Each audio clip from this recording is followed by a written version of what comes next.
Welcome into an extra edition of the Oxford Exxon Podcast. Tonight on the show, or today on the show, depending on when you're listening to this. It's a kind of a crossover version of the first part of the show. Gabe DeArmond covers Missouri for PowerMizzou.com, part of the Rivals Network. He joins me. We talk about Ole Miss, Missouri, college football playoff scenarios, what might happen, etc. I think you will enjoy that. And then our weekly visit with Ben Mintz, a bit about what happened last weekend in Athens. A little bit of our North Louisiana stories. Both of us are North Louisiana natives as Ole Miss gets ready to play Louisiana Monroe. And then the weekend ahead in college football and the NFL. Before we get to all that, I want to tell you that we're brought to you by the Oxford Exxon, as we have been for the past decade. The Oxford Exxon Highway 6 West in Oxford. Stop by on your way in or out of town and make sure that you fill up outside, fill up inside as well. Check out their beer cave as well. 34 degrees of sudsy goodness there at the Oxford Exxon, Highway 6 West in Oxford. I'm in the Clark Ford Studios. Clark Ford's in Amory, Mississippi, 662-257-1900. Call that number and ask for Corey Clark. Tell Corey what Ford product you're looking for. He'll send you a quote within 15 minutes in business hours. It's right to the bottom line. There's no hassle. There's no haggle. You get your quote, and the rest is completely up to you. 662-257-1900. Ben Mintz, Gabe DeArmond. Join on the Campbell Clinic hotline.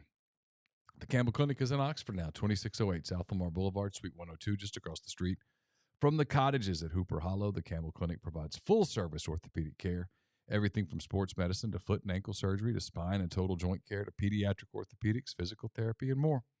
To book an appointment, go to campbellclinicoxford.com or call 901-759-3111. Walk-ins always welcome at the Campbell Clinic, Monday through Friday, 7:30 a.m. to 4 p.m. All of our coverage here at MPW is brought to you by Twisted Tea. Are you ready to elevate your college football game day experience? Check out Twisted Tea, your go-to game day beverage for college football fans. Twisted Tea is unlike any hard beverage you've had before. It's made with real brewed tea, packs a flavorful punch with 5% alcohol, no carbonation, delivering the perfect balance of taste and refreshment that goes down smooth for every game day occasion. No need to settle for the usual. Twisted Tea turns up any occasion, especially when you're cheering for your favorite team. Whether you're tailgating in the stadium parking lot, watching at a bar, or hosting friends at home, Twisted Tea is there to elevate game day experience. It perfectly complements your love for college football, your passion for creating unforgettable moments. So let's toast to unforgettable game day experiences with Twisted Tea, the drink that fuels fun and celebrates your love for college football. Keep it twisted. Here is Gabe DeArmond of PowerMizzou.com and the Rivals.com network on the Campbell Clinic hotline. Hey, good morning, afternoon, evening, middle of the night, whenever you're listening to this. Gabe DeArmond here, Power Mizzou, reuniting with an old friend for some video stuff here, Neal McCready from Rebel Grove. Nothing fancy. We didn't, Neal, I apologize. I know how you operate. We did not even get a sponsor for this. This is just two attractive middle-aged guys with really good hair getting together to talk about the college football playoff. I mean, you can feel women's hearts palpitating right now. I mean, this is a lot to throw at some ladies right now. I mean, this is a lot. Right here, so close to the holidays and everything. I mean, I can't even imagine. This is going to appear on various YouTube and OnlyFans accounts within minutes of it being posted. Yeah, we are destroying some marriages right here, right now, before the holidays. I mean, women are looking at their husbands right now, this close to Christmas, and saying, "Why can't you be as dreamy as Neal and Gabe, huh? Right? Why can't you look like those guys? Why can't you just be a podcaster?" If I was married to those guys, I would save $30 a month because they don't even have to go to Sport Clips. So anyhow, college football playoff rankings come out last night, and we were talking about this a couple days ago. Hey, this is kind of an adjustment. We are, you and I are both dealing with these. You might have dealt with them a little bit last year. I have not really paid attention since the show has been on, quite honestly, but have had reason to the last 3 weeks. Yeah, we've played with them a little bit. We were doing it last year for a while until the season fell apart. This year it's people have been watching it because I think Ole Miss is destined for 10-2, which is where I think it looked like they were destined 4 weeks ago, and now people are looking at it and kind of wondering how Ole Miss can get. What do they have to get to 11?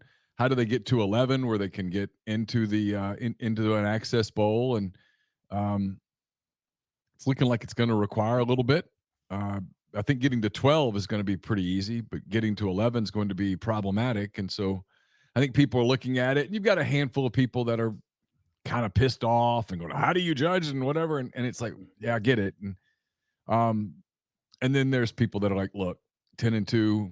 If you end up in the Citrus Bowl, it's not the end of the world. It's pretty good accomplishment." I can start naming SEC programs that would trade places. Yeah. So, and the weird thing is because we still have all these dumb rules, like I think they might actually have to get to 10. No, I guess they just have to get to 11 because if they get to 10, Tulane's in, Louisville's in, they're 12. So Well, here's the interesting one. Here's the interesting one, and I'm curious about this because I'm not going to be the guy. You know me, Gabe. I'm not one of these people that trust everything anyone tells me. Anything, yeah, Or anything for that matter. I don't know that when it comes down to it, when it comes down to let's have a vote here. Let's talk about this. Cameras are out. Before we put this out, let's have a conversation. Would you rather have Lane Kiffin and Ole Miss in Dallas, or would you rather have Penn State? Okay, because the last time that Ole Miss went to the Cotton Bowl in 2008 and 2009, they basically drank Dallas dry. I got a feeling the Cotton Bowl, and if it came down to that, the Cotton Bowl gets Texas against somebody. You ask the Cotton Bowl honestly, you want Texas Penn State or you want Texas Ole Miss? I know what they say. Give me Lane Kiffin, give me Ole Miss. We do an SEC preview sort of thing. Ole Miss will bring 40,000 people to town. Texas is going to bring all their people to town. This is going to be one big party. The game doesn't technically mean anything. Let's get the attendance and the buzz and stuff. Let's get Kiffin and Sark, two buddies coaching against each other, the whole deal. I don't know that Penn State is as attractive a deal there. I think you are underselling the appeal of Drew Aller's 53 passing yards and the 9 points that Penn State could put up in that game. But to be clear, because Missouri fans have been on this thing for the last 2 weeks, well, we better start politicking because it's all about how many tickets you sell and all that. It is, but it isn't. I mean, they go by the rankings. But the way they work that is all these ranking shows leading up to the last one are just stupid entertainment that set them up to look bad because they can fix anything they want to in the last one. Like they did a few years ago when the TCU Baylor game was like, who's going to be number 4? And all of a sudden it didn't even matter. They were 5-6 because they just said, 100%. Yeah, we don't really think they belong. Yeah, no, look, I think Mizzou's in great shape if they went out. I mean, obviously they can't lose to Florida or lose to Arkansas. It's all over then. But if they win that game, and this is where it gets interesting with the Ole Miss Missouri comparison, is that people do the compare the resumes, and it's like it's really kind of hard to do it because if you compare the resumes, you can do it in a number of ways, right? You can do Missouri had LSU at home and lost. Ole Miss got LSU at home and won. Now, Missouri went to Athens and actually played a competitive game that went into the fourth quarter and only lost by 9 points. Ole Miss went to Athens 7 days later and got decimated. And then you can do but Ole Miss lost 2 offensive tackles. And you can do all this stuff. And at the end of the day, I'm with you. This is why I think that a lot of the whole obsessing over the rankings thing might be way premature. And if I'm wrong, I'm wrong. I'm wrong about so many other things. Who cares? But at the end of the day, I kind of think that all that they really are concerned about at the beginning is the 4. Yeah. And once they get the 4, the rest of it, it's like, okay, how do we make this best matchups? Let's get the big rankings. Let's get the big ratings. Let's get butts in seats. Let's do stuff that's good for the bowls. The bowls get a say. I mean, you can't convince me that the Cotton Bowl and the Peach Bowl and the Fiesta Bowl and the Orange Bowl don't get an opportunity to go, hey, here's who we'd kind of like.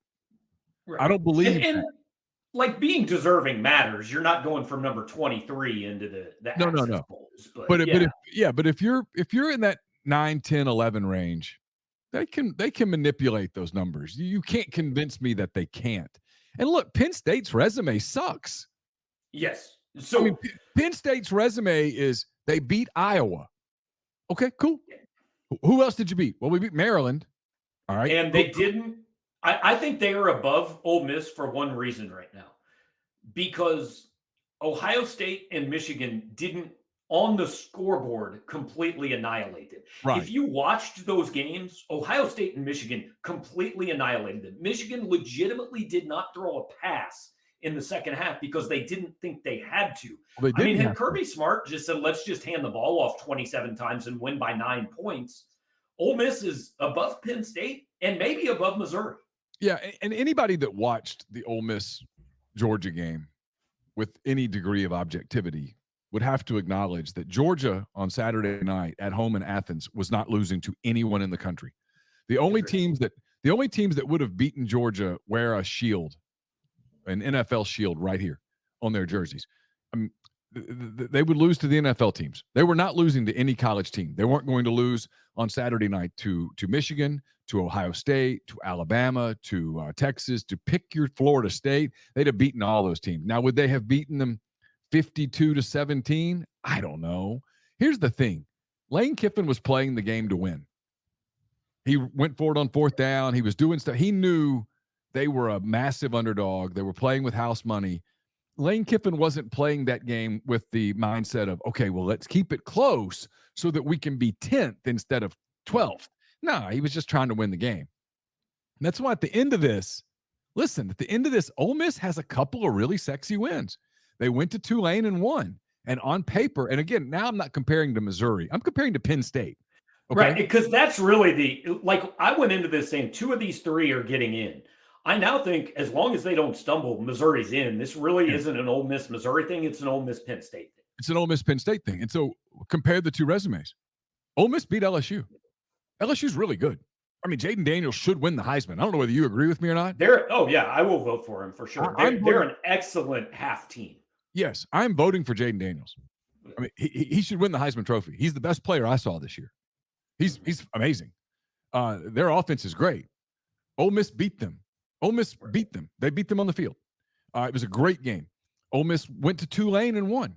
Tulane's about to go 12-1 again and presumably win their conference again. Ole Miss beat them in New Orleans.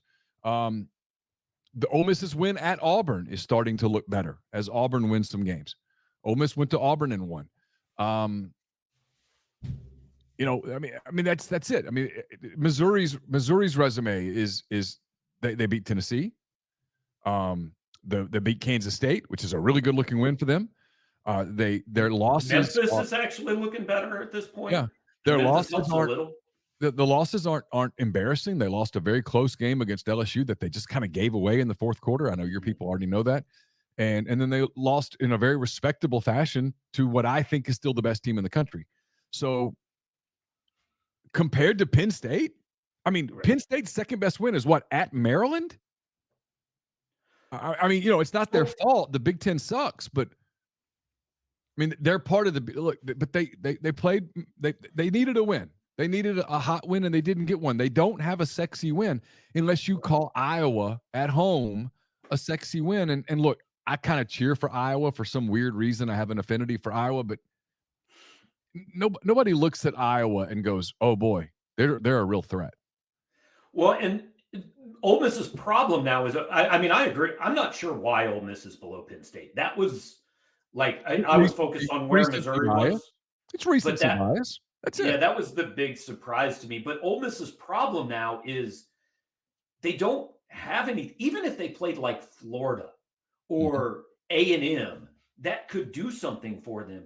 They play Louisiana Monroe. No disrespect. I know it's near and dear to your heart. They play Louisiana Monroe and Mississippi State. Like nothing. They can win 100-3, and nothing they do impresses anyone the last 2 Well, weeks. Penn State plays. So how do they jump? Penn State plays Rutgers and Michigan State. Right. I mean, that's not impressive either. But if you're going for some reason, this committee has decided Penn State is above Ole Miss now. There's nothing to do. What can change that in the next 2 weeks, other than just, hey, we changed our mind? What changes it is the bowl people say, hey, that's who we want. Yeah. I mean, that's it. That's it. I mean, the bowl people go, that's who we want. Like, because Oregon State's probably going to fall out of this, right? They got Washington. They still got to play Oregon. They're going to lose at least once. Yeah. And if they win a couple, that means Washington lost a couple, and Washington falls out. So it all sort of works its way out there. The other interesting one is, I guess, what happens in a scenario where Florida State loses the ACC title game and isn't in the playoff. That would be interesting, because that would knock Louisville out, perhaps. Except it wouldn't, because it would put Louisville in as the ACC champion. Oh, that's a good point. So what other teams need is actually Florida State to lose to Florida, which I don't know if you're a huge Graham Mertz fan or a huge Florida defense fan, but that team doesn't do a lot that inspires me right now. You like Missouri to cover this weekend, don't you? Yeah, I'm picking them by 2 touchdowns, 17, something like that.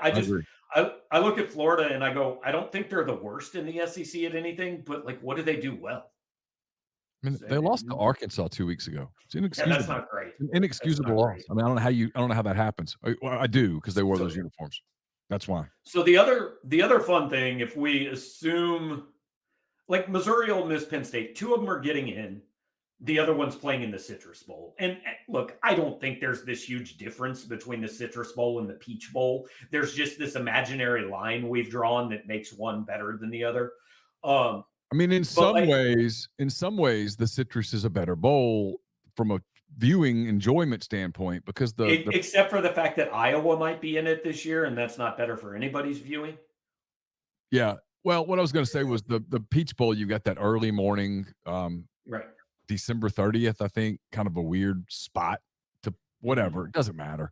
No, look, I've been saying this for a couple of weeks now. If before the season I had taken 100 Ole Miss fans in a room and said, hey, we're going to play the door game. Yeah. Behind door number 1, I'm going to tell you everything about door number 1. You're going to go 10-2, 6-2 in the SEC. You're going to beat LSU. You're going to beat Mississippi State. You're going to lose a fairly close game at Alabama, and you're going to get your doors blown off at Georgia. Okay? But 10-2, 6-2, and the Citrus Bowl on New Year's Day in Orlando. That is door number 1, ladies and gentlemen. I'm going to give you a minute to think about that. I'm going to pass out some cards. You either put a check mark, or write the number 2, meaning, nope, not going to take that. I want to see door number 2. And whatever door number 2 is, if it's better, I get it. If it's worse, I get it. 6-6, yeah. Whatever. I mean, hey, 12-0's on the table, 5-7's on the table. 7-5 and the Music City Bowl's on the table. 6-6 and a trip up to the Liberty Bowl's on the table. You decide. Here, I'm offering you 10-2. It's in your hand. If you want it, it's yours. Or you can close that door, and we'll have Jenny here open door number 2. Right. I don't think I'd get a single 2 back on the cards. Right. Missouri fans would have been the same way. Yeah, of course they would have. They'd have hit the check mark so fast, they'd have been jumping for joy. So at the end of the day, I don't think it matters. Here's the part that I think people are missing a little bit. Not most people. I think just a few people who get very hung up in the now. To me, and if I'm a Missouri fan, I feel this way. And if I'm an Ole Miss fan, I feel this way. These are 2 programs that both have figured NIL out. Yeah. They figured it out. In this new era of college football, these 2 programs that back in 2019 were just sort of mid have figured it out. They're now arguably the 3rd and 4th best programs in the league, moving into this era where you have a 12-team playoff. If I'm Elijah Drinkwitz, if I'm Lane Kiffin, I'm talking to recruits about, hey, if this were next year, because if this were next year, Gabe, this would be a real serious conversation. This would be about absolutely. This would be about making the playoff. But right now, this is not a particularly big deal. I mean, if the loss is, okay, we're going to go to the Citrus Bowl and beat Iowa 9-7 and get a trophy, and your family can go stay a few days and go see Disney or Universal or whatnot, and then come on back and get ready for the second semester of school. Okay, cool. I mean, it's not that big of a deal, but I mean, I get it's, hey, we made an access bowl. I don't know that 3 months from now that's really going to be a talking point. What is a talking point is that these 2 programs are going into this new era of college football, and I believe that there's been lines of demarcation, and the new era started in 2021, and now it's leading into a new era in 2024 that is tied to that era. I think everything 2020 and before throw the COVID year out. If you want to claim it, claim it. If you don't. I don't care. It's free pass. But 2019, that's ancient history now.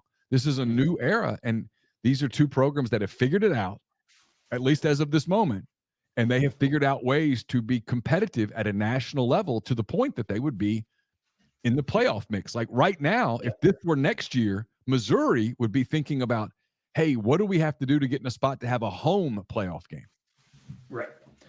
Yeah. And it, like, not to go way down a rabbit hole, but they both have fairly charismatic, relatively, I mean, Lane is older than Drinkwitz is, but semi-young head coaches when you compare them to some of the other guys who know how to work this part of it and who, who can sell on the recruiting trail. So I think they have benefited as much as anybody in the league. So outside of Mizzou, Ole Miss, let's go real quick just for a few minutes down the chaos path of this of the playoff.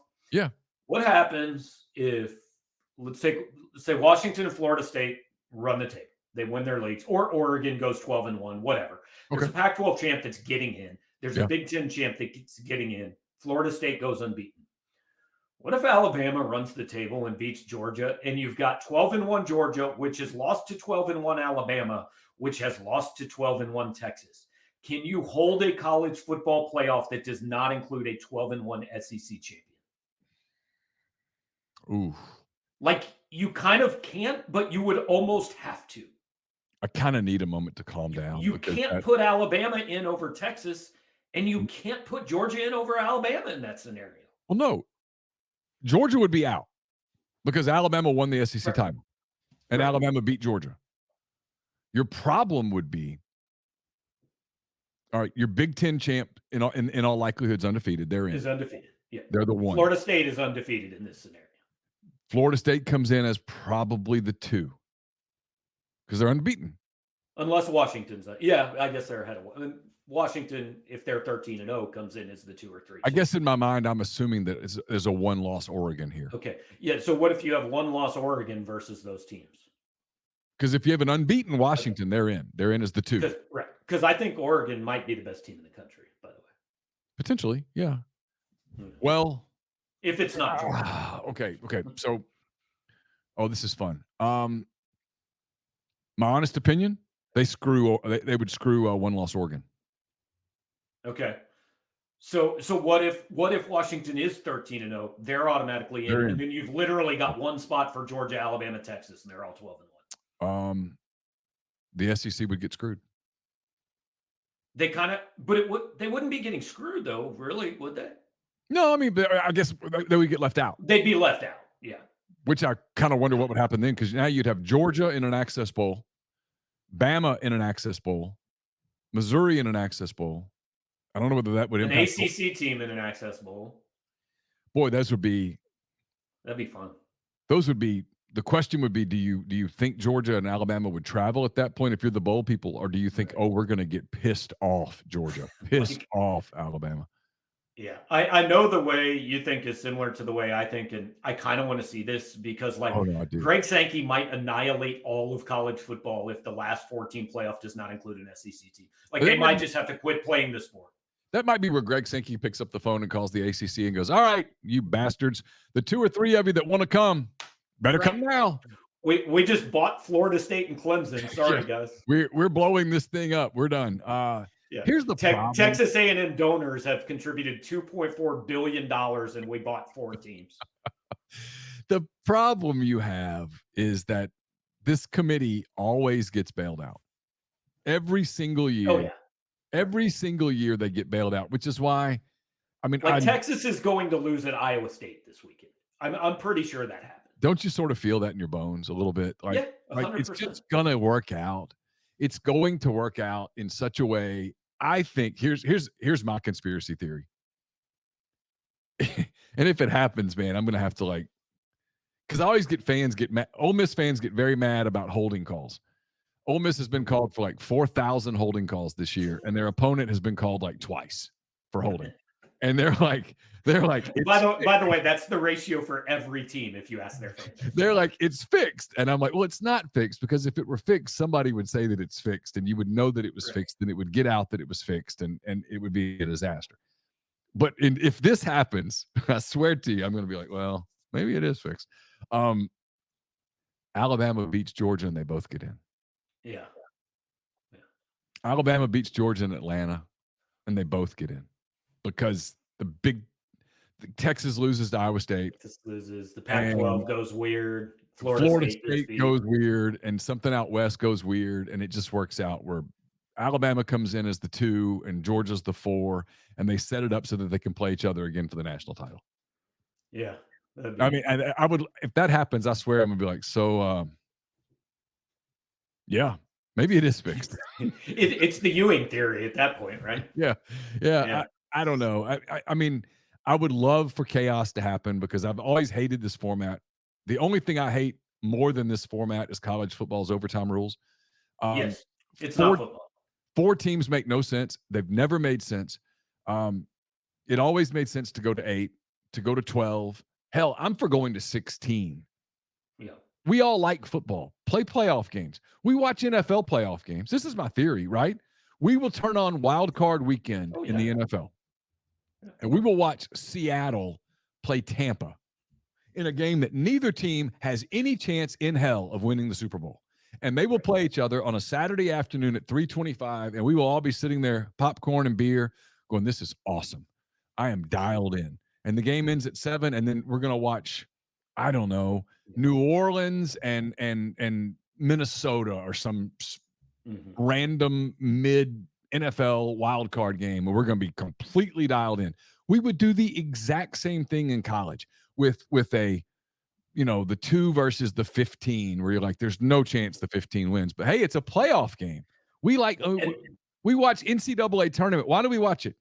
Why do we watch the NCAA tournament on Thursday and Friday? Really? It's because it's brackets. We watch brackets. Give Americans a bracket and we're suckers. And for the one day that St. Peter's wins. Yes. And most of the time St. Peter's doesn't win. And so, but we still watch anyway. So would we watch Tulane, Michigan? Of course. Yeah. Because the country would cheer for Tulane. And then some point in the second quarter when Michigan went up 27-0, we'd be like, okay, well, I guess I'll run a couple of these errands right now because there's another game in 2 hours. That's what we would do. So I've always hated the 4-team playoff. It just makes no sense. And I've always cheered for there to be chaos. And they've never gotten. There never has been. They always get bailed out. And so my suspicion is that over the next 2 or 3 weeks, they'll get bailed out again.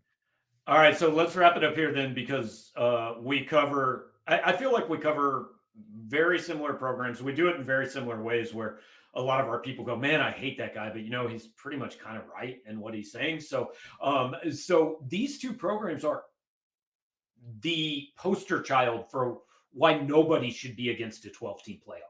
Yeah. Because literally, if this is 12 months from now, you are talking about an Ole Miss team that is playing 2 games to potentially travel to Seattle, Washington for the biggest game in program history. Yes. You're talking about a Missouri program that is 1 game away from, we get to host Texas or Alabama in the biggest thing that has ever and will ever happen on this campus.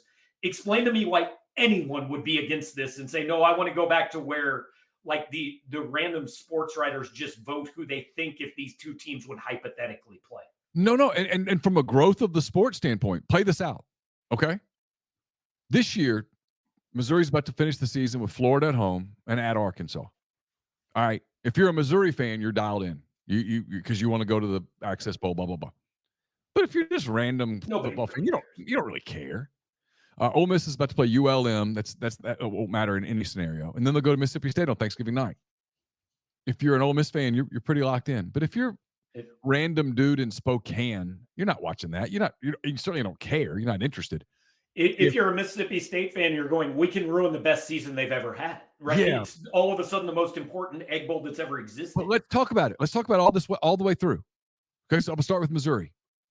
If this were next year, the country, people are dialed into Missouri, Florida, because Florida can spoil. Florida can spoil it. And if they don't, then on Black Friday in Fayetteville, everyone's either cheering for this Missouri Cinderella team to make the playoff, or they need their team to get in, and they're suddenly going woo pig all over the country. People who would normally never watch Missouri, Arkansas are locked into this Arkansas-Missouri game. You're growing the sport. So next on Thanksgiving night, Mississippi State, this year they have a chance to knock Ole Miss out of the Citrus Bowl and maybe into the Citrus Bowl. Right. Or into the Outback Bowl or whatever we call it now, the ReliaQuest, whatever. Right. Cool. I mean, yeah, it's cool. We'll watch because, to quote George Costanza, it's on TV. But that's the only reason we'll really watch. If this were next year, they would have a chance to knock Ole Miss out of the playoff. Mm-hmm. You could knock them out of the playoffs. How sweet would that be if you were a Mississippi State fan? And you'd have people all over the country watching to see if that happened, watching this drama in Starkville, Mississippi, where, oh my God, look at how tight Ole Miss is. They're about to knock Lane Kiffin out of the playoff. Or Lane Kiffin, is he going to go for 2 here to get into the playoff? People would be locked in as opposed to, whatever. Yeah. State's fired their coach. They're going to hire somebody. And Ole Miss is going to one of the Florida Bowls. Right. And you've just destroyed the only argument people make against the 12-team playoff, which is, well, like Alabama, Georgia doesn't matter then, or Ohio State, Michigan doesn't matter. Maybe not, but all these other games now do matter. Well, but it would matter because Alabama. Right. It matters for seeding and a bye. Well, the winner would get a bye. And the truth is, if we play this 12-team playoff out 10 years in a row, I bet you 8 or 9 of the years, a team with a bye is going to win the whole thing. Right. So it does matter.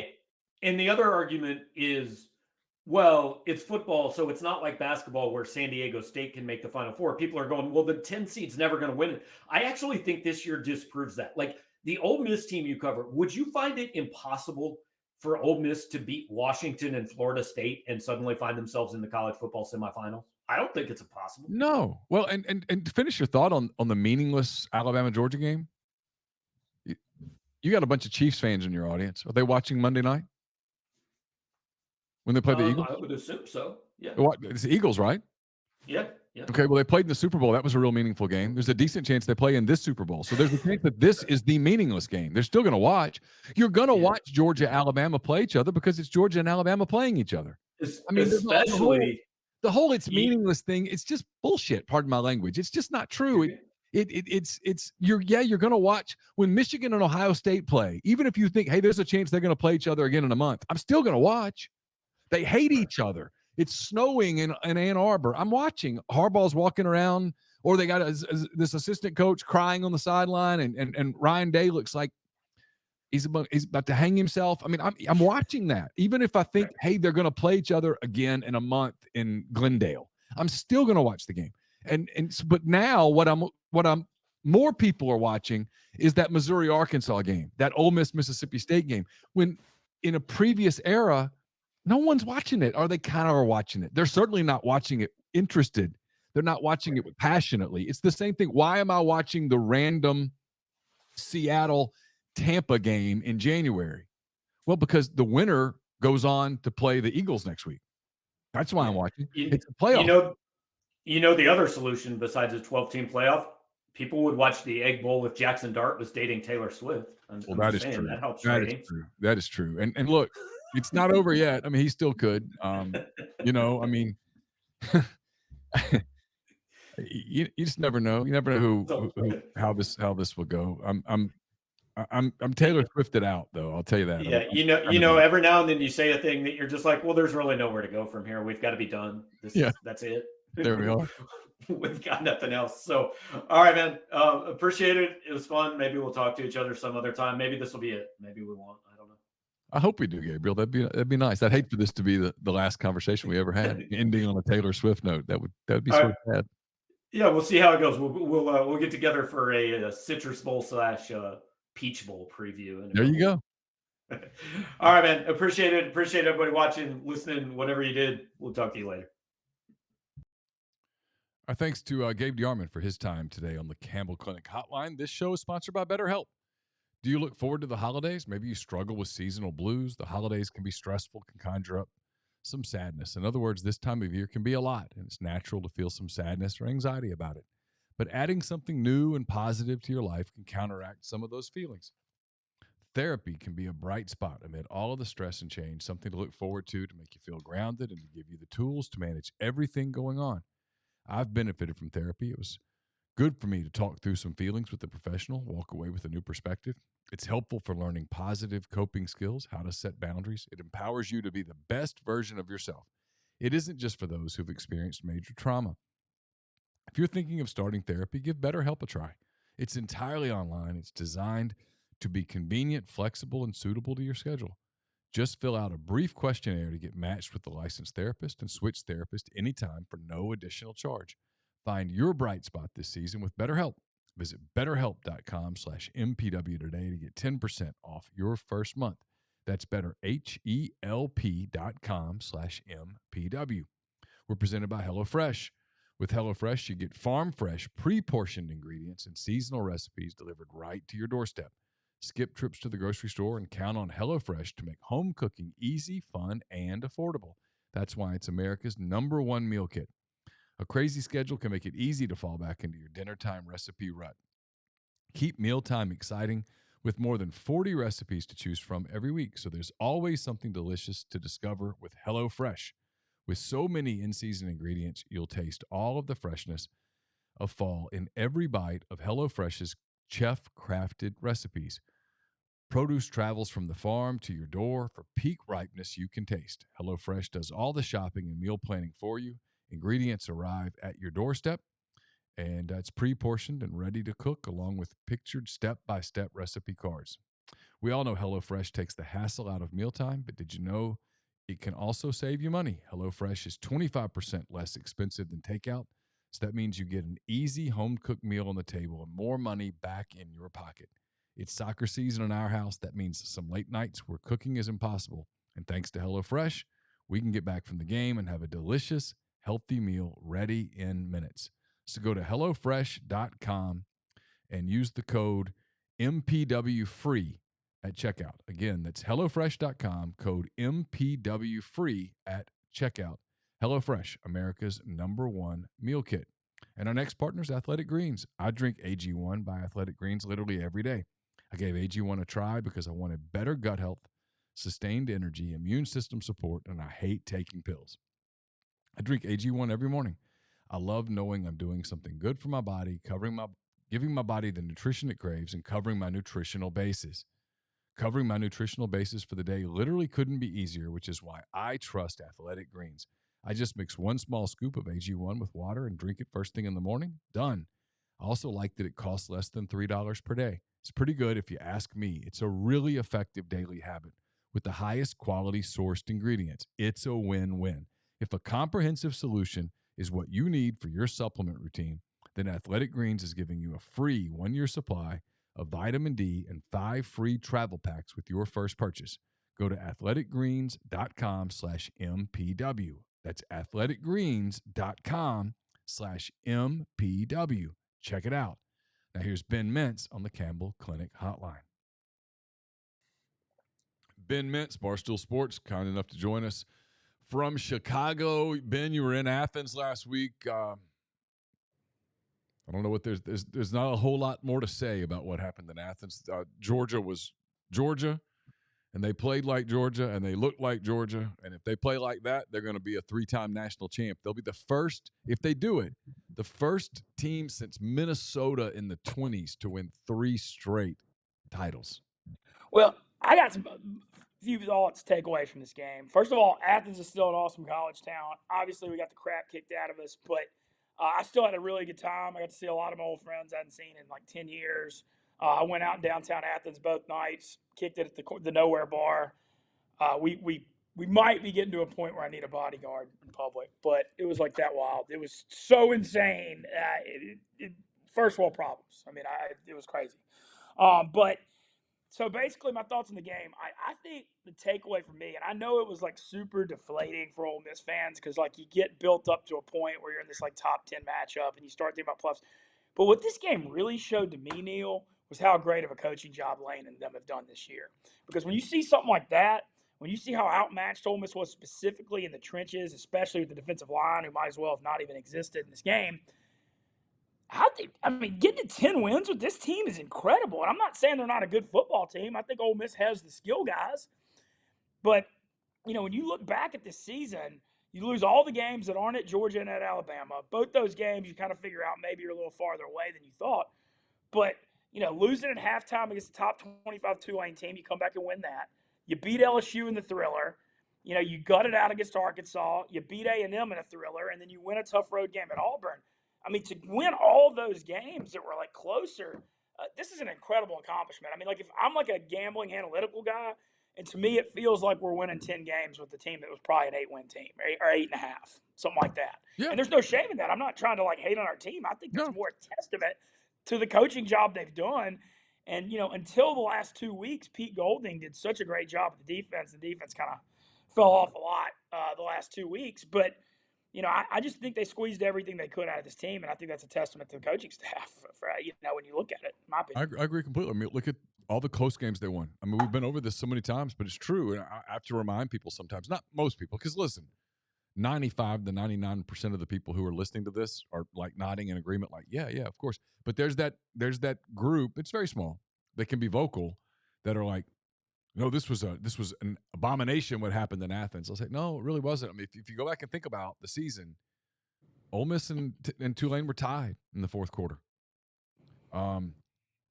The LSU game could have gone either way. Oh, yeah, the LSU game. To me, the LSU game is what made this season. You look back on it, how big it was to beat them and the momentum that built.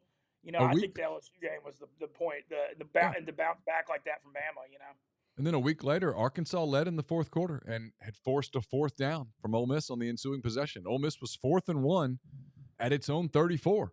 If you don't convert that play right there, who knows where the season goes? I mean, there's no guarantee at that moment that you beat Arkansas. It's easy to look back in hindsight and go, well, they suck. Yeah, but in that moment, they were still fighting for it. So you have that, and then you have the Auburn game, which was tied in the third quarter. You've got the Texas A&M game where which could have gone either, which was an either. They're lined up to kick a field goal to force overtime. I mean, you have all on the last play. You have all of those things that went your way. So there's a certain degree of luck, and then there's a certain degree of really good coaching. Really good coaching comes out ahead in one-score games more than they come out behind. And then when you watch Ole Miss against Alabama, they were kind of banged up. And then you watch Ole Miss against Georgia, you just realize that there's, as I wrote on Saturday night, there is still this gap, and it's big, between good and great. And that's not a path that you get to take a rocket ship to. No, you typically have to sort of trek your way from good to great. It takes time. And there's no guarantees that it happens. It's not linear. Also, it doesn't mean that you always take every step forward. Sometimes you end up taking a step back to take a step forward. So they got beat. They got beat by a superior team, a superior program. And it also, Kirby's been there a while. Kirby's been there since 2016. He's built this over time to what it is right now, which is just an absolute juggernaut. And Lane. I think Lane said it in the post game. Lane said it in the post game where we talked about it. I mean, Ole Miss has one 5-star guy on the roster. Georgia has 24. And when you look at it, I think Ole Miss, the skill positions, is on that level. It's just like when you're getting to that super elite top level, it's the trenches, man. And and Ole Miss, the recruiting class, it looks like it's got some of those elite defensive linemen coming. But when you think of that top end SEC football, it's those elite defensive linemen is kind of what makes it unique and so special. And that's what Ole Miss doesn't have yet. But you got to think, certainly on the right path. I mean, second 10-win year in 3 years. You're dominating the state of Mississippi in recruiting. The Grove Collective continues to make a lot of money. It's all positive. I mean, I said last week on here, I said my exact quote, and I'll admit this, I probably sugar-coated my prediction on here a little bit. I didn't feel good about last week at all going in. At all. Like, I just thought that Georgia was too much. But I said last week, look, if Ole Miss loses 41-3, you're winning 10 games, you're going to a BCS bowl. They lost 52-17, so kind of close to the same difference, but I still feel the same way. And then also, I think the big break is I thought Jackson Dart broke his collarbone. And, I thought that was going to be it for him till next season. And so for him to avert a major injury, I thought that was a big win. And, obviously we got a little bit of a scrimmage here against, our neck of the woods here in Monroe, Louisiana, coming in this week. And then, a state team that just fired Arnett, and Ole Miss, I believe, is open. I saw the early lines like 13.5 in Starkville. I mean, just even if it's ugly, just get out of here with these 2 wins, get to 10 wins, get a good bowl game, keep the recruiting momentum going. And, I think everything, you got to be thrilled. Got to be thrilled. And last thing on it, before this season, you looked at this schedule and you said the path to having a good year, you have to go undefeated in your home games, which meant you had to beat LSU. You had 5 tough-looking road games because Tulane looked tough. They were Cotton Bowl champ. You had at Tulane, at Auburn. You had to figure the Egg Bowl was going to be tougher going in because it always is. At Bama, at Georgia. There's no way you could look me in the eye and say that 3-2 isn't the best that you could hope for when you looked at those 5 games. I thought 2-3 was the best you could hope for, and I thought that was like optic because how tough that was. And to go 3-2 and you only lose the ones to Bama and Georgia and you go undefeated at home, I think this is like if you run the variance or like the schedule, like you run 100 times this Ole Miss season, I think this 10-2 is in like the top 1 or 2 percentile of what you could hope for. I agree, 100%. Been saying it for a couple weeks now. ULM coming in this weekend. They're a 37-point dog.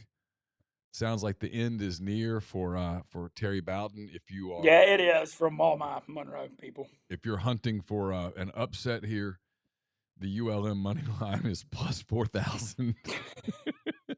So if you want to put $10 on ULM, you could, and all hell breaks loose. It's not. What's your favorite ULM/Northeast NLU memory? Because growing up, it was NLU, and then they changed it to ULM. Yeah, I used to, I grew up going to back when they were NLU, and they were pretty good.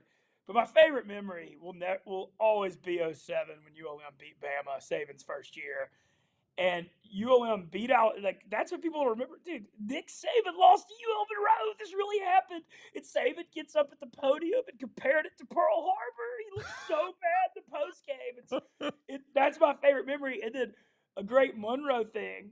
So Alabama made the Independence Bowl that year. They played Colorado. They went like 6-5, whatever. And Bama had to bust through Monroe on the way to the Indy Bowl, and they put a billboard up about ULM beating Bama. They had to see it on I-20. That's my favorite. That's my favorite. It'll always be my favorite. And, it's just unbelievable that ULM beat Alabama, and Nick Saban lost to UL Monroe. So that shows you. That's why they play the games. You can analyze it a million times. You'd never think in my lifetime you'd say that ULM beat Nick Saban. So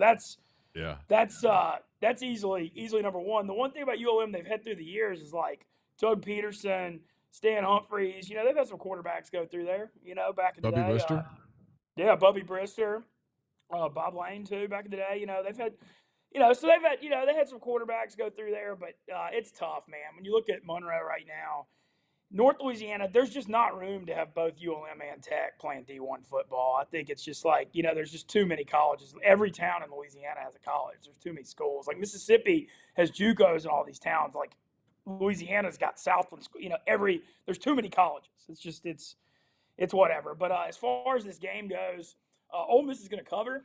And the line I really like is Ole Miss. I've seen it out somewhere, and you need to grab it now if you can find it. Ole Miss minus 20.5 first half is free money. They're going to just – like Ole Miss off this loss. Dude, ULM started 2-0. They beat Army week 1, which is a good win. They beat Lamar week 2. They've lost 8 in a row since. The Bound Zero is over. They're getting the crap kicked out of them. Ole Miss, this could get like – I don't know if it'll quite get to the Mercer level, but this one's going to get super, super bloody. And it's also a spot where, like, I expect Walker Howard to get some second half stuff, and they're going to want to take a look at him here. And so even if Ole Miss is up by 4 touchdowns, they're going to probably throw it with him just to see what they got there. So I like Ole Miss even at 37, and I really like the 20.5. I think this is one of those games with 3 minutes left in the first quarter. Ole Miss could be up 28-0, and I'd just be like, yeah. My story on ULM beating Alabama, right? Go ahead. All right, so that week of that game, I was doing radio in Mobile. I was at WNSP, had a show from 3 to 6 every Monday through Friday. And so you've done talk radio. You know how weird I used to have a 3-hour out of 4-year 3-hour show. Yeah. Talk radio is weird. And that was the week. On that Monday, CBS announced that it was doing a doubleheader on the next week, which was the Iron Bowl. And CBS, on that Saturday before, Alabama had lost to Mississippi State, and Auburn had gotten pummeled by Georgia.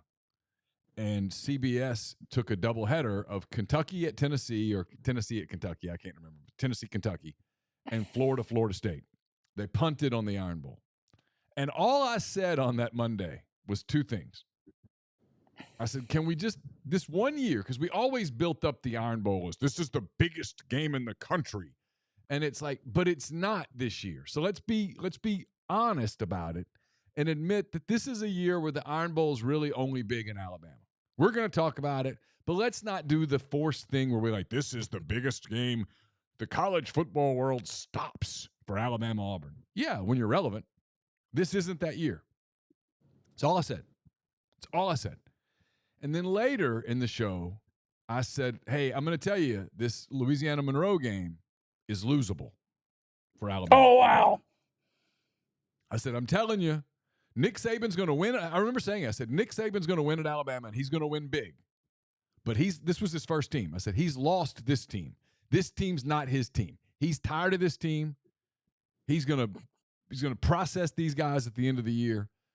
This ULM's decent, and this game's losable. That's all I said. Losable. Ben, I got fired on Wednesday. Oh, wow. You got fired, and then ULM won? Got fired. God. So the newspaper, this year I'm covering the Saints a lot. And the paper that weekend flew me to Houston to cover Saints at Texans on Sunday afternoon. Okay. So my flight out of Mobile to Houston is like Saturday midday. And so, you turn your phone off in the plane. And it had been a traumatic week. I'd gotten fired. My wife was emotional. I was like, I'm ready to get the hell out of here. Let's start looking for jobs. I still had my job at the paper, but I was like, okay, I'm out. I'm not going to stay here and be the guy that got fired at WNSP. I'm getting out of here. And so the flight was sort of this cleansing. I'm going to get my head in a good space. In my mind, I was like, okay, we're going to do this flight. You're going to land. We're going to find a bar in Houston, and we're going to get hammered. We're getting this is going to be a cleansing deal. And when you fly back on Monday, you're going to be in a better headspace. That was my plan. So okay. I land in Houston, and I turn my phone on. Plane's still, we're still on the tarmac or whatever, but we've landed, and they're like, you can turn your phone on. And I turn my phone on, and my phone's blowing up. And my first thought was, oh, God, something happened back home. I mean, there's all these texts. These texts are flying in. And a guy calls me. He's a big Auburn fan.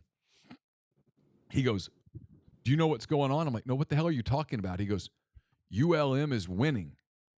And I said, what quarter? He goes, fourth quarter.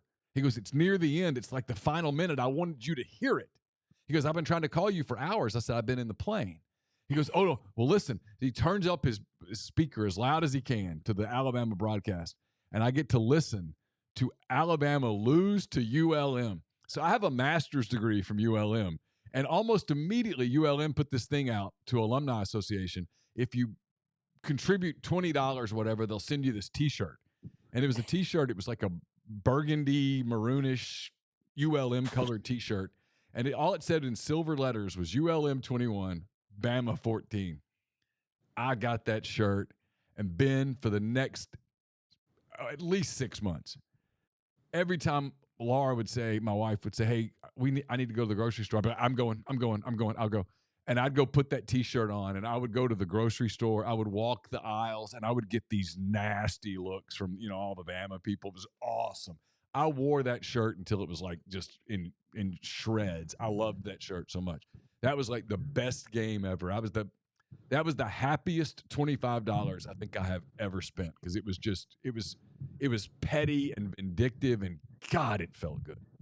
Neal, I got to tell you, that's my favorite story I've ever heard from you. That is unbelievable. Did anybody apologize to you after? Of course not. No, of course not. You know how radio people are. It was like they one of those deals fired you, and then the ULM beat. Oh, and then because literally, if they would have just told the people, "Hey, chill out," the advertisers, it was one of the car dealerships. It was the Budweiser. God forbid we're not all homers, Yeah. Like, and had they done it, just be analytical and actually analyze games from like a 10-foot view that's not running out the tunnel.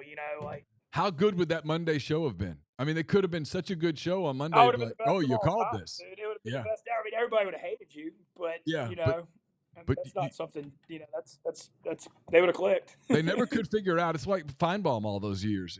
You either want to be loved or hated. You don't want to. No, that's the Brandon. What do you think Brandon Walker's done at Barstool? Of course. He's the wrestling heel that like everybody. That's what he did. And that's made my life easier. That's for sure.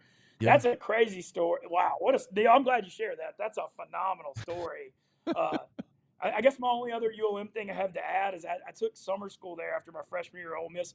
I made a fall of my sophomore year at Ole Miss when I lived in the Valley of the ATO house. Like I had like a 3.3 my freshman year, and I fell off a cliff and made like a 1.4 or something fall of my sophomore year, and my parents almost pulled me out of Ole Miss, and I almost had to go to ULM after it, and luckily they didn't. And I'm sure they probably wish I'd gone to ULM considering how long it took me to ended up taking me to graduate. But I guess that's my other ULM story.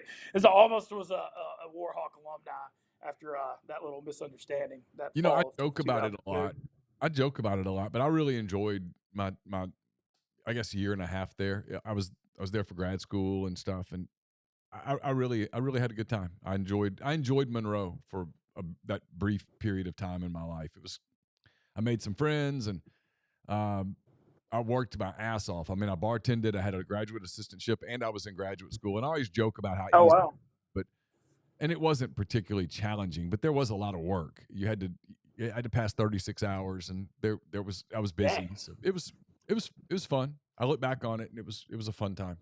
All right, so you like Ole Miss and the points? I do too. I like Ole Miss first. Like I said, if you can get it at 20.5 first half, I like that more in the game because we've seen this under Kiffin, where one of the things about the Lane era, I've talked about this a lot. Lane teams, when they play bad teams, they just kick the crap out of them with that tempo and spread when teams can't keep up with it. But you also see these Lane teams, they'll get up 4 or 5 touchdowns first half, and then second half they're just over it. And Lane already said they're going to start preparing for Mississippi State the second this game is over. So, I like the first half more than I like the game line specifically. Okay. I'll just touch on some, and if there's some that you just want to get to. I got a few random ones. All right, hit me with the random ones. Okay, second up, while we're in the North Louisiana train, man, this Louisiana Tech thing is rough. I don't know how much you're following of it, and actually my heart goes out. They had a really tragic incident this week. Horrible. Yeah, I know my mom knew one of the women that got stabbed real well. It's terrible. One of the women passed away last night. Damn. What's going on? Anyway, I'm sorry to even bring that up here. But that's crazy to me because that's that Lambright Center for Ole Miss people. It's Louisiana Tech's Turner Center, basically. And it's a really nice facility right there on the main drag, and people go there to exercise. They've got it's not as nice as Ole Miss's new facility, but it's very nice. It's been there for a long time. They're very proud of it there, as they should be. And a lot of people in the community who don't work at Tech or anything, they have memberships there, and they go and they have spin classes, yoga classes, and aerobic classes, and there's a big weightlifting area, and they have basketball courts and all that stuff. It's a big part of Ruston, frankly. It's a nice place, and those people were walking out of I want to say it was a spin class, but it might have been like an aerobics class. It was older ladies, and they were attacked. And I don't know if you heard about this, Ben, but an 18-year-old student there at Tech put them in his truck and raced them to Lincoln General. I did see that. And had he not done it, they all would have died. He saved multiple. Saved 3 lives. Yeah, I mean, just a tragic thing. So yes, I'm with you. Yeah, Ruston was always pretty. It was like not. It was kind of a pretty safe place usually. Yeah, I grew up there. There was no crime in Ruston. I mean, crime in Ruston was somebody stole something from the grocery store. I mean, if my point is not to be somber, but no, I know. We had to mention it. My point is if something like that can happen right outside of the Lambright Center in Ruston, Louisiana, it can happen anywhere. You're not safe anywhere. It's insanity, but it's tragic, and my heart and thoughts go out to everybody in Ruston and everybody at Louisiana Tech. It's a wonderful place. I mean, I make Ruston jokes all the time, but it was a wonderful place to grow up, and I hate Yeah, that. I spent so my 4 years that I did sports radio in Shreveport and Bossier, our station had a deal with Louisiana Tech, so we carried their football, basketball, and some of their baseball. So I was in Ruston all the time, covered them, and so I had I had a lot of relationships over there because that was a big part of my job. So yeah, man, I hate to hear it, and it's going to fall like a little flat now that I'm transitioning out of talking about a tragedy into the fact that I think they're going to just get the dog crap kicked out of them by Jacksonville State this week, which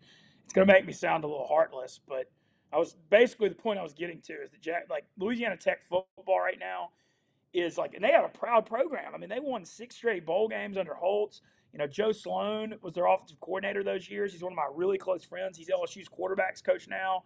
Look what he's done with Jaden Daniels. Like, I text him all the time. He's one of my good friends.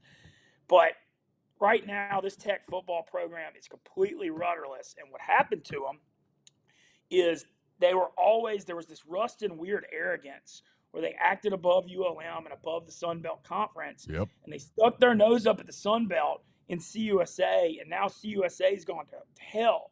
They got a freaking conference game. Nobody cares about a conference game against New Mexico State or Sam Houston State or whatever. And Sonny Cumbie's in his second year. I don't know if you saw this. I figure you might have an opinion on that. Did you see the story with Sonny Cumbie and the media guy last week? I did. It was inexcusable on his part. Totally. Ben Carlisle's a good friend of mine.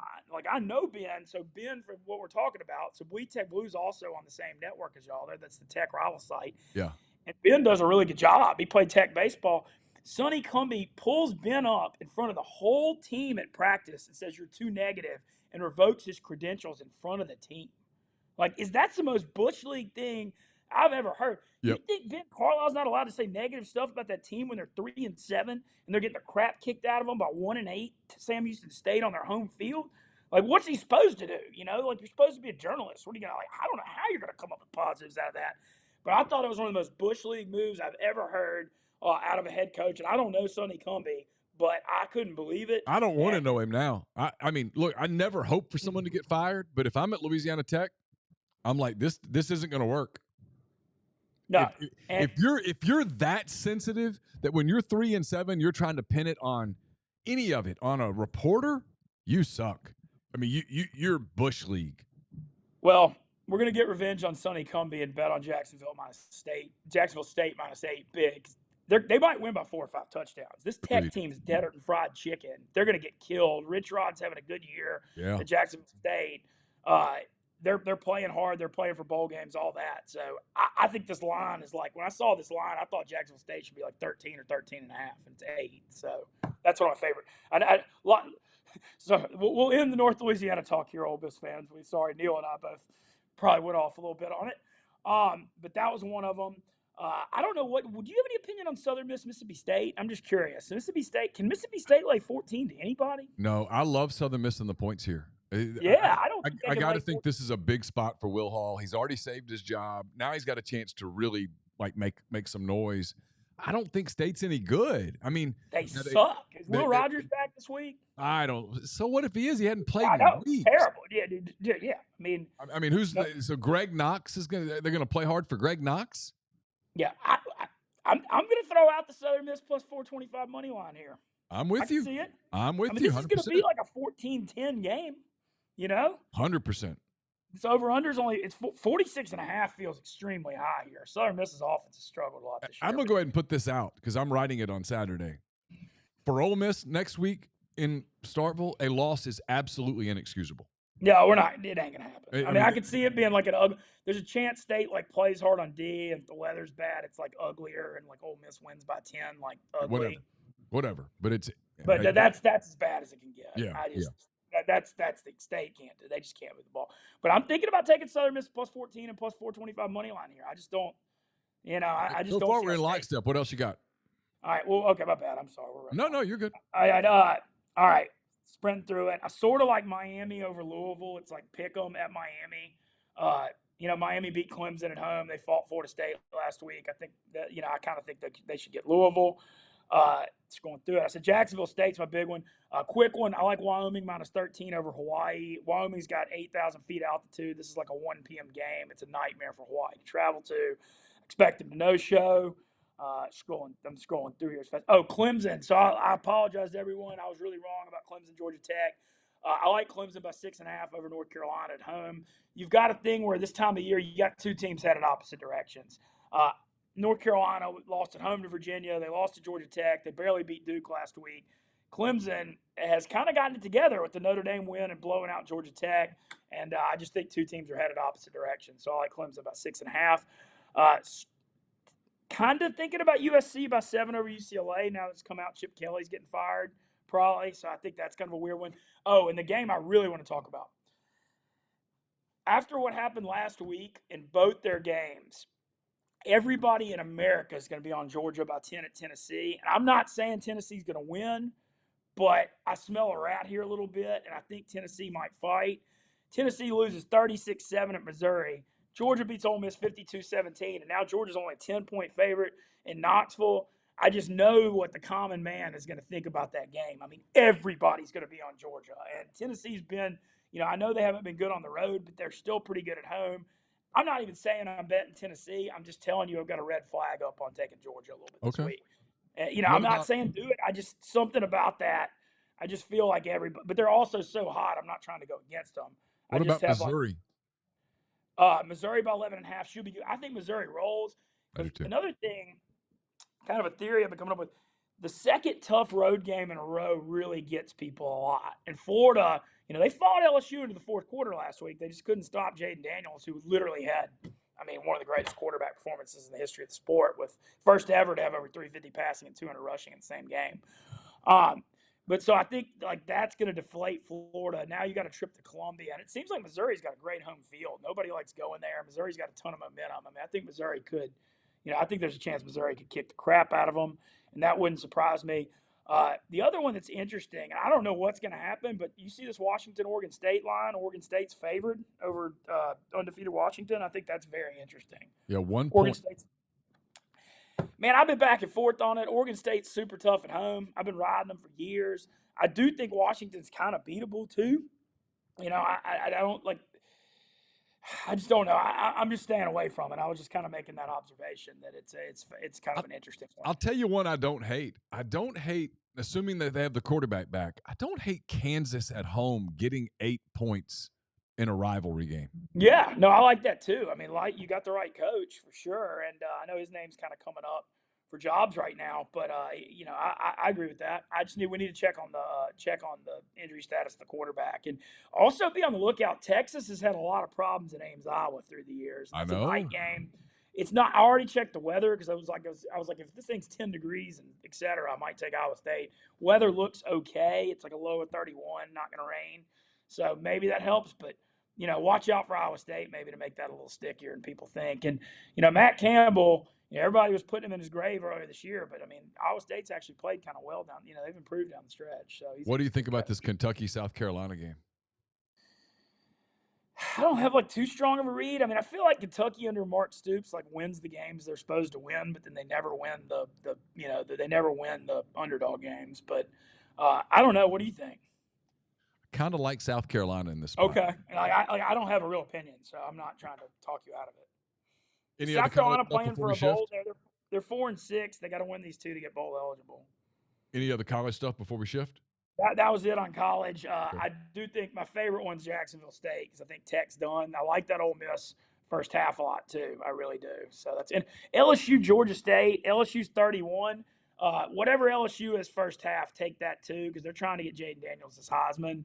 And, I think LSU might be, if it's a 31-point line, it's kind of similar to Ole Miss ULM. Georgia State's a hell of a lot better than ULM. But, Georgia State ain't stopping LSU. And so I think, LSU minus 18 first half or whatever I think is worth a look to. This game will be going on while this show's happening, but any big thoughts on Bengals +4 at the Ravens?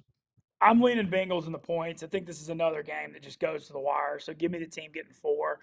They both are off losses last week, but Cincinnati's 5-4 really needs it.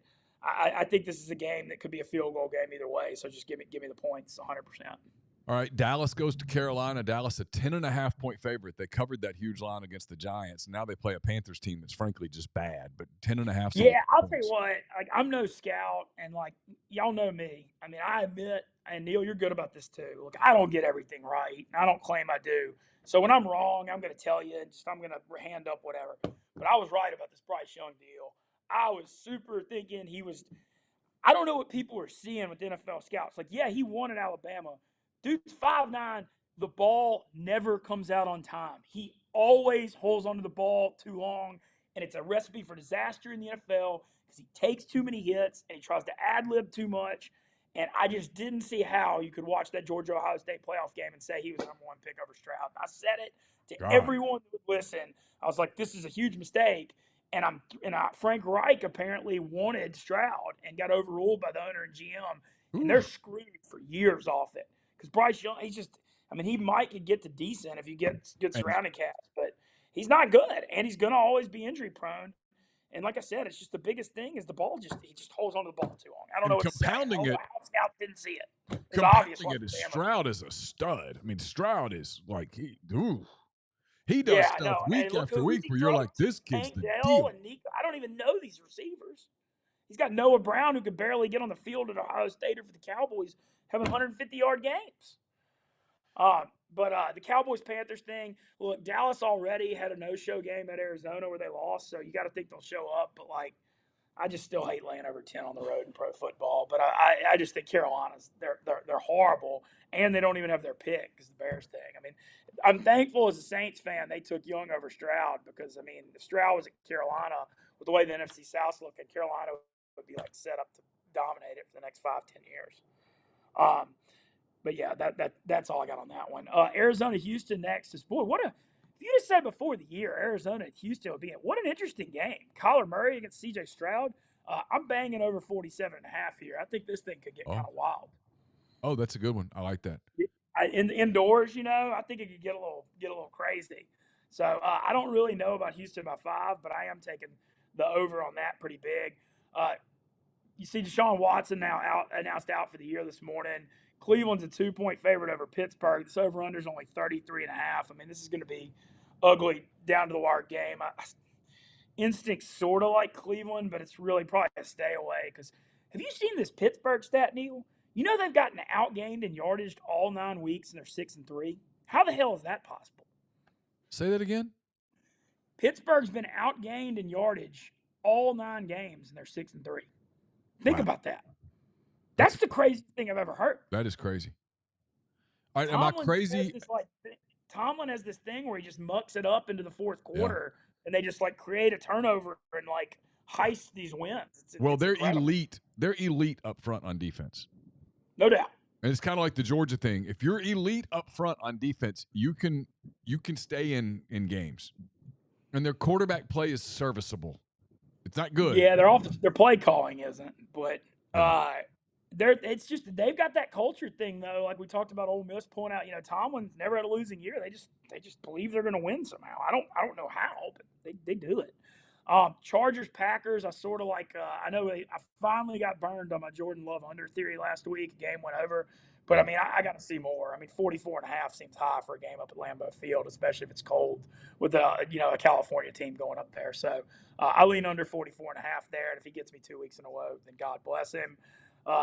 Sort of thinking about Jacksonville to bounce back against Tennessee. I'm mad, everybody on this Will Levis hype train. That was just a classic. Everyone overreacting to what they first see thing. I know he had a good first 6 quarters, but he looked bad in the second half at Pittsburgh last week, and he looked bad at Tampa last week. I don't know. I got to see a lot more before I'm anointing this guy. I know you've always been a Levis guy though, so you think he's gonna be good?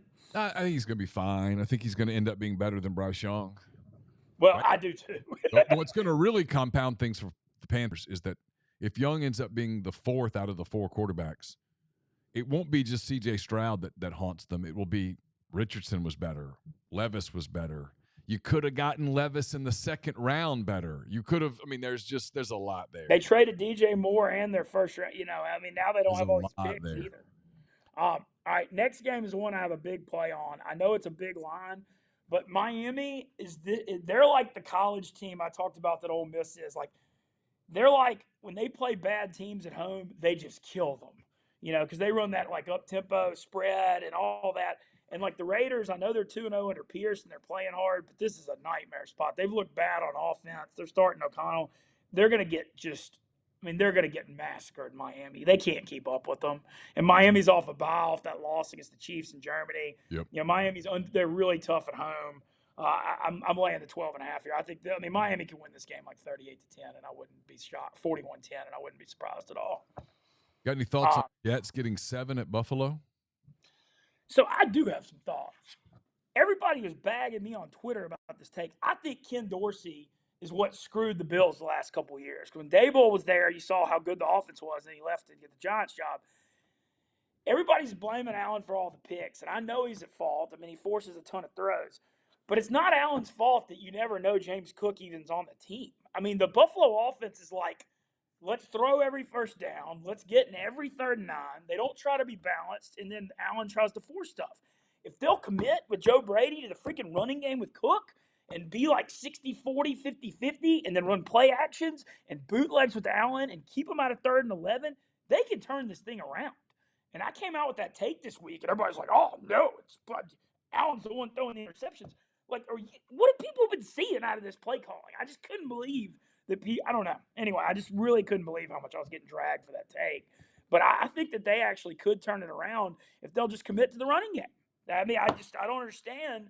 They've been playing this backyard ball with Allen, and he's turning it over too much. But a lot of that's the play calling. So I think the Dorsey leaving's a big thing, and I actually think the Bills, I'm not out on them at 5-5 yet, where everybody else is. That's my thoughts. It's an interesting Sunday night game that 2 weeks ago you'd have been like, oh my God, this sucks. But now I'm not interested enough to like be glued to it, but I might turn it on.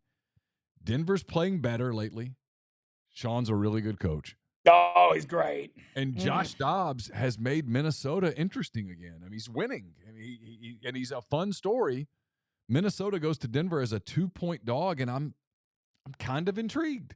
I am too. I'll tell you who else you got to give credit to is Kevin O'Connell, that Vikings coach. If you lose Cousins and Jefferson, and you somehow have built an offense the last 2 weeks that's still winning and scoring around Dobbs, you just got to give him a ton of credit. And that kind of shows you too. Everybody always has the injuries excuses in pro football, but you see what's going on in New Orleans with their play calling and stuff, and you see Minnesota without their 2 franchise guys still winning and putting up stuff. I mean, you just got to give credit to that. You got to give Sean Payton credit too. I mean, they were 1-5. Now they're 4-5 with how bad they looked, and it kind of just hurts me that he's not in New Orleans still. But he gave us 16 years, and so I should be grateful. I don't have an opinion necessarily on this game. I will say that Denver's defense was the worst in pro football the first 5-6 weeks, and now all of a sudden they're good. I don't know what happened. I know they traded and got rid of it. Sean was super like, we're not putting up with this. So I don't have a strong opinion on the game. But I do agree, awesome coaching jobs by both of them to turn around what looked like dead situations. Then the game of the week, and it's the game of the week because it might very well be a Super Bowl preview. And it's a Super Bowl rematch. Yeah, rematch and a preview. The Eagles head to Kansas City. The Eagles a 3-point underdog. Look, I know I made a mistake 2 weeks ago saying Chiefs were going through a rut and they bounced back on me against Miami, but I'm sure everybody knows the stat, dude. Andy Reid's off a bye here. I mean, his record off a bye, what has he lost, 1 or 2 games in his career? His record off a bye is it's staggering how good it is. Monday night at KC, I think this is going to be rocking. So I'm leaning. I'm taking the Chiefs here. Any other NFL games that got your attention? Let me tell you, I know on Seahawks. Man, 11.5. I know the Niners looked great last week, but that's a lot of points in pro football over Tampa. Tampa, that's pretty so bad. Yeah, no, I don't. Yeah, they're deep. Yeah, you're right. That's pretty much mainly what I got. So okay. But yeah, NFL though, I've never done this in my whole life. I've won money 10 straight winning Sundays. Granted, I won 1 unit the last 2 weeks, but I've never done it. I got smoked last Saturday in college, but NFL wise, I mean, I've never seen anything like it. I've been betting on football 25 years. Got a little technical issue here with Ben. In the event that we lost him, appreciate his time.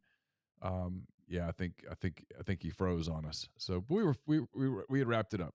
Always thankful for Ben, his time here on the Oxford Exxon Podcast each and every week. He's given extra time. we'll try to get touch base with him first part of next week, get his thoughts on the Egg Bowl, some of the big rivalry games, and, of course, another weekend in the NFL. So thanks to Ben Mintz, and that does it for this interview with him. Our thanks to Ben Mintz for his time today on the show, his time each and every week here at MPW Digital.